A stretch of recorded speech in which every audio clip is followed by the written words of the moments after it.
Halo YouTube, lama nggak ketemu. Jadi di video kali ini saya akan mengupdate sedikit tentang kondisi yang ada di Potterium. Untuk kabar buruknya, untuk ball python itu sekarang sebagian besar sedang dikarantina karena kemarin ternyata ada yang pilek.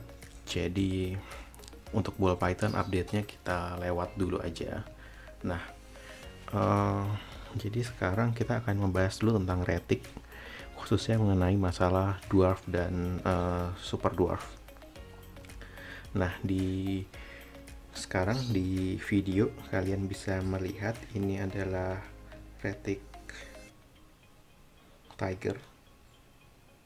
Oke, saya fokus dulu ya. Jadi retic tiger ini 25% super dwarf. Ya, 25% super dwarf. Dan ini usianya baru beberapa bulan kalau nggak salah, jadi belum sampai setahun. Cahayanya kayaknya kurang mantap, nggak apa-apa lah.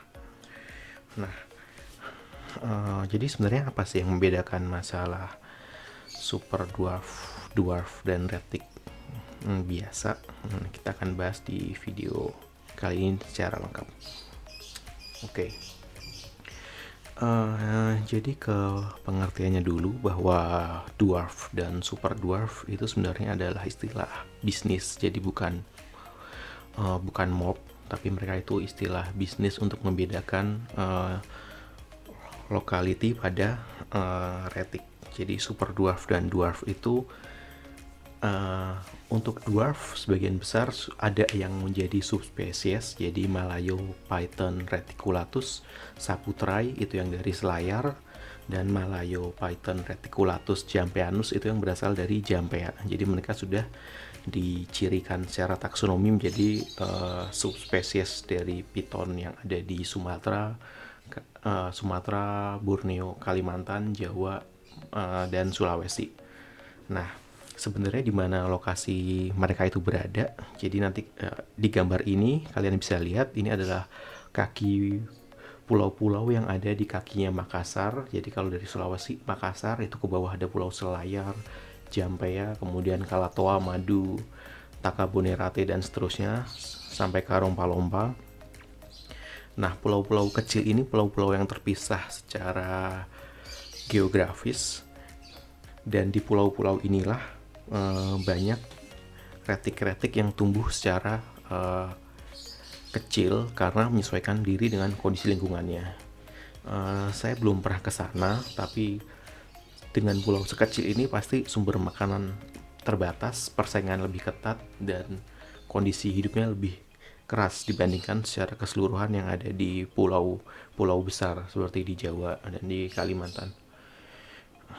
Nah, untuk pulau-pulau lain sendiri yang saya tahu itu Pulau Muna, tapi ternyata di sana reticnya juga lumayan besar karena kemarin waktu saya ke sana mereka infonya ada retic yang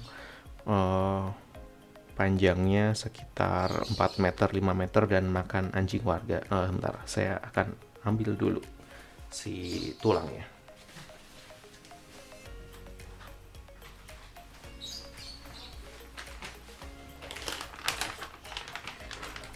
Oke, jadi kalau kalian menyadari saya nggak menghandle reticnya, kenapa? Itu kalau kalian lihat perutnya, di bagian perut itu agak, sebentar.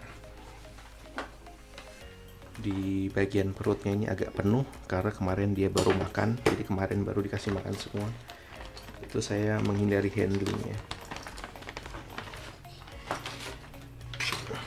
Ya, jadi kemarin waktu di Muna saya dapat ini dikasih sama warga. Jadi ini bagian rahang dari ular piton, bisa kalian lihat giginya. Oke, saya nggak yakin ular pitonnya sebesar apa karena tulang yang saya temukan sudah terpotong dan tubuhnya terserak-serak, tapi yang jelas ini lumayan besar. Dan kalau kata warga, waktu mereka membunuh ularnya, ini lagi makan anjing milik mereka. Jadi ya, oke. Nah, kembali ke topik awal. Di video kali ini kita akan bahas mengenai super dwarf. dan normal kira-kira sebesar apa. Nah, sekarang dilihat baik-baik, ular ini panjangnya mungkin sekitar 120 cm. Ini tiger 25% super dwarf. Jadi maksudnya bagaimana? Oke, kita pinggirkan dulu ularnya. Kita ambil alat tulis.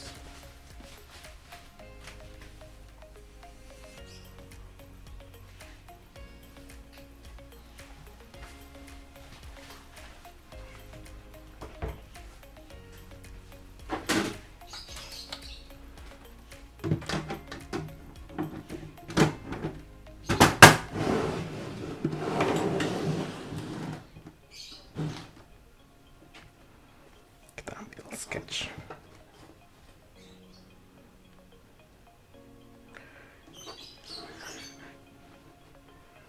Oke, jadi gini. Jadi yang akan kita bicarakan adalah agak kelihatan ya. Jadi retik dwarf itu kita katakanlah kita retik madu dan normal. Ini saya bilang normal, tapi dia bisa saja misalkan Jawa, Kalimantan, atau manapun lah, Kalimantan, Sumatera, dan lain sebagainya, terserah. Tapi jika kita dapat mereka dari kondisi alam, maka madu ini katakanlah F0, dia juga F0, itu akan 100% super dwarf. Lalu si ini adalah 100% normal. Kenapa normal? Dengan masuk normal di sini adalah ukurannya. Jadi retik-retik yang dari Jawa, Kalimantan, Borneo, karena pulaunya besar, mereka rata-rata bisa tumbuh sampai 5-6 meter lebih. Sementara jika super dwarf biasanya itu maksimal 5-4 meter. Dwarf itu maksimal 5-4 meter, sementara super dwarf mungkin sekitar 3 meter, 1,5, tergantung lokalitinya. Dan kayaknya yang paling kecil itu antara lain madu, kalatoa, sama karompa kayaknya. Tapi itu sangat beragam, tergantung lagi pakan dan lain sebagainya. Nah, tapi kita katakanlah kayak gini, 100% ini 100% super dwarf dan 100% normal. Jadi anaknya nanti bagaimana? Anaknya adalah 50% super dwarf. Karena ini 100% normal, berarti dia 0% super dwarf. Jadi genetiknya adalah 100 dibagi 2. Dengan dalam artian ini, ular saya yang saya punya itu adalah induknya kalau nggak salah yang jantan 50% super dwarf dan yang normal tiger. Jadi saya nggak tahu tiger selayar atau bukan, tapi yang jelas perhitungan aman saya tiger yang tadi adalah 25% super dwarf. Oke, dan size-nya kecil. Oke, kita akan switch ke ular yang lain. Nah, ini sekarang saya akan membahas mengenai ular yang kedua. Ini dia adalah 75% super dwarf, yang berarti induk betinanya 100% super dwarf, sementara jantannya 50% super dwarf. Jadi 100 tambah 150, 100 tambah 50 bagi 2, jadi 75, 150 dibagi 2. Nah, size-nya kalau teman-teman lihat itu sangat berbeda. Dia agak jumpy, padahal dia udah makan. Ini umur 2 tahun. Ini jantan umur 2 tahun. Size-nya nggak terlalu beda kan dibandingkan betina yang tadi, betina tiger. Dia tadi beberapa bulan, kalau nggak salah 3 atau 4 bulan, belum sampai 6 bulan. Sementara jantan ini itu 2 tahun. Jadi kebayangkan perbandingan ukurannya seperti apa. Dari darah 50% super dwarf ke darah 75% super dwarf. Nah, tapi yang jadi catatan itu adalah betina tadi itu lahir dari induk betina normal, sementara jantan ini lahir dari induk betina super dwarf. Yang mana dari induk betina super dwarf itu biasanya anaknya lebih kecil. Karena betinanya kecil, telurnya lebih kecil, maka anaknya lebih kecil. Logikanya kayak gitu. Nah, tapi kalau kalian lihat sekarang, Dia umur 2 tahun. Bayangkan retik umur 2 tahun sebesar ini. Ini belum sampai 1,5 meter, mungkin 120 lebih. Tapi dibandingkan tadi kelihatan perbandingan. Kepalanya kecil, tapi badannya lebih tebal. Jadi kelihatan agak tua. Dan dia juga habis makan kemarin, jadi saya males kalau harus handling ular habis makan. Dan super dwarf sendiri itu warnanya jauh, menurut saya warna yang dihasilkan jauh lebih bagus daripada retik-retik dari kepulauan yang besar. Jadi pulau-pulau kecil ini biasanya menghasilkan warna yang lebih cemerlang seperti ini. Kadang-kadang juga ada yang sedikit hilang warna kuningnya, jadi lebih banyak abu-abunya. Kalau ini kan agak kuning-kuning kehijauan gimana gitu. Dan ini juga lumayan jinak sebenarnya untuk ukuran retik yang nggak pernah di handling, cuma food response-nya tinggi aja. Dan yes, 2 tahun. Mungkin tahun depan siap kawin kalau saya bisa dapat betinanya. Oke, jadi ini 75% super dwarf umur 2 tahun sebesar ini.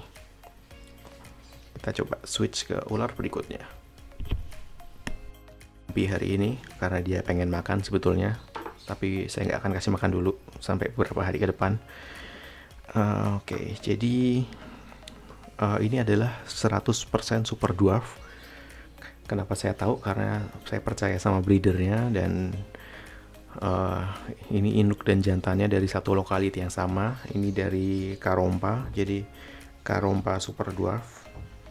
Mungkin warnanya belum terlalu kelihatan bagus karena masih kecil, jadi belum mengalami perubahan, dan mungkin nanti di video agak lari-larian, jadi bear with me, sabar.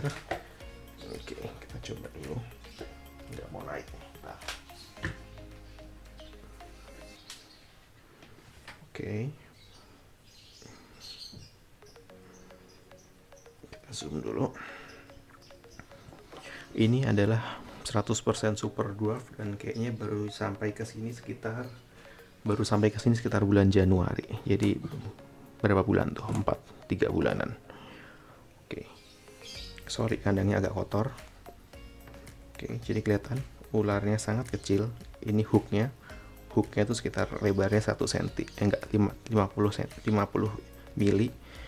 Jadi ularnya sangat kecil. Saya males ngebuka dia lama-lama. Bentar, kita putar-putar aja biar dianya bingung. Nah, ularnya itu sangat kecil. Bukan berarti dia kurang makan ya, karena emang size-nya yang kecil. Mungkin sebesar spidol yang tadi saya pakai, panjangnya lebih panjang sedikit. Nah, tapi bisa dibayangkan jika teman-teman yang sering pelihara retik normal itu baru netes aja, dia panjangnya mungkin sekitar paling pendek mungkin 80-70 cm, sementara ini udah 4 bulan masih segini. Dan yang tadi kita lihat umur 2 tahun dia masih 100 cm lebih, 120-an. Jadi ada perbandingan ukuran yang sangat jauh antara retik mainland, retik-retik normal pulau besar, dan retik-retik pulau kecil. Nah, jadi buat teman-teman yang tertarik melihara retik dengan karakter mereka yang unik dan menarik, tapi nggak punya kandang atau rumah yang besar, itu mungkin bisa cek tentang spesies yang satu ini. Misalkan nggak tertarik sama ball python, karena ball python biasanya cenderung pasif, bisa coba cek retik dwarf dan super dwarf. Jadi untuk video kali ini mungkin cukup sekian. Nanti beberapa link yang penting terkait retik super dwarf akan saya taruh di deskripsi video, jadi silahkan cek aja ke sana buat tahu lebih detailnya.